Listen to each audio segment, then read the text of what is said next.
जिन्होंने नमामि गंगे परियोजना के माध्यम से अविरल और निर्मल गंगा भारतवासियों को पुनः दी है। याद करिए, गंगा एक्शन प्लान 1986 में बनी, लेकिन 2014 तक आते आते मां गंगा पहले से ज्यादा प्रदूषित हो गई थी।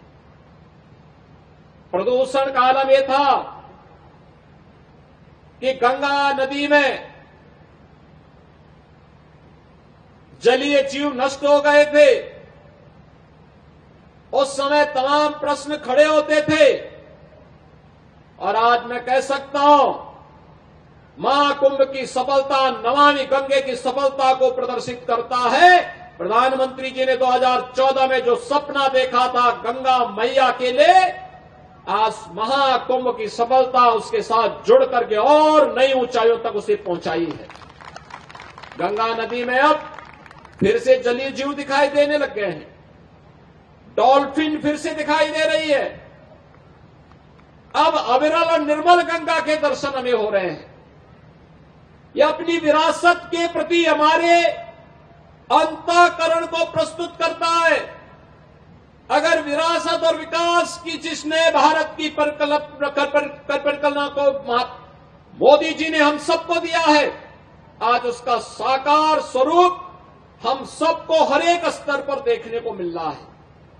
ये वही स्वरूप है जो नए भारत के रूप में हम सबको आगे बढ़ने के लिए प्रेरित कर रहा है। और बिठूर महोत्सव उसी श्रृंखला का एक महत्वपूर्ण कड़ी बनने जा रही है। यहां पर पौराणिक काल से लेकर के और अर्वाचीन काल तक नए भारत के निर्माण की कड़ी को आगे बढ़ाते हुए आज यही कानपुर मां गंगा के सानिध्य में आगे बढ़ रहा है। कभी देश का मैनचेस्टर कहा जाने वाला कानपुर अपने टेक्सटाइल उद्यम के लिए माना जाता था, लेकिन जिन लोगों के मन में भारत और भारतीयता के प्रति नफरत थी, उन्होंने कानपुर की उद्यमिता को भी पूरी तरह नष्ट करके रख दिया। कानपुर के उद्योग बंद कर दिए गए। कानपुर में बेरोजगारी छाने लग गई, अव्यवस्था पैदा हो गई। ये कानपुर ऐसे लगने लग गया जो कभी देश के 4 महानगरों में जिसकी गिनती होती थी, वह कानपुर नगर वीरान जैसा हो गया।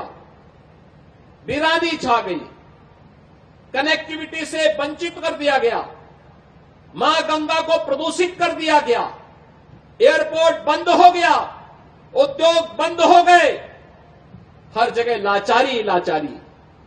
आप याद करिए, जब कानपुर के साथ ये हो सकता है तो देश के साथ इन लोगों ने क्या नहीं किया होगा। देश के संसाधनों में किस कदर लूट नहीं मचाई होगी।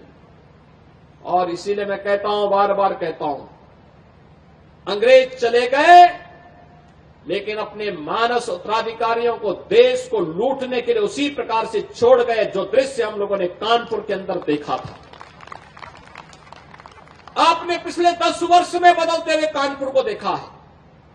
आज कानपुर में यहां पर औद्योगिक वातावरण बनाने के लिए फिर से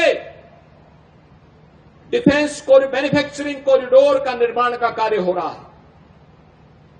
एम्यूनिशन मैन्युफैक्चरिंग का काम यहां प्रारंभ हो गया है। यहां पर टेक्सटाइल के नए हब के रूप में विकसित करने के लिए फ्लैटेड फैक्ट्री का निर्माण कार्य युद्ध स्तर पर चल रहा है। अगले 2-3 महीने के अंदर रेडीमेड गारमेंट के एक नए केंद्र के रूप में कानपुर फिर से विकसित होने जा रहा है।